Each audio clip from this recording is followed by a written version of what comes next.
Sebuah toko emas di Idirayek, Aceh Timur menjadi target perampokan oleh seorang yang bermodus pak haji dengan cara menghipnotis pemilik toko. Akibatnya sebanyak 33 gram emas berhasil dibawa kabur. Menurut Fauzi, karyawan toko emas Anugerah Baru, kasus pencurian ini terjadi saat ia bersama karyawan lain sedang melayani pelanggan.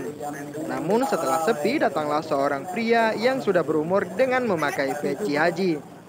Pria tersebut meminta sebuah emas yang berbentuk gelang dengan alasan pelaku hendak membeli emas kawin untuk anaknya. Setelah melihat-lihat, pria tersebut meminta kepada penjual untuk mengambil emas lain. Secara spontan, pelaku langsung membawa kabur 5 buah gelang emas seberat 33 gram dengan menggunakan sepeda motor metik.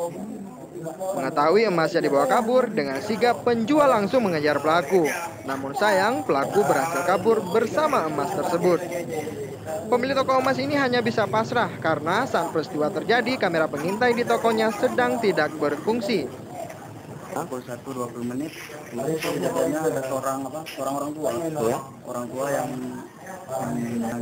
niatnya mau beli emas, tapi tiba-tiba nggak tahu lah dari mana itu, saya kirain itu orang beli emas.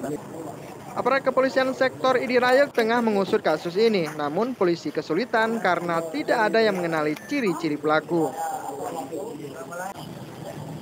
Akibat kejadian ini, pemilik toko Anugerah Baru mengalami kerugian belasan juta rupiah. Dari Aceh Timur, Said Maulana melaporkan untuk Aceh Video.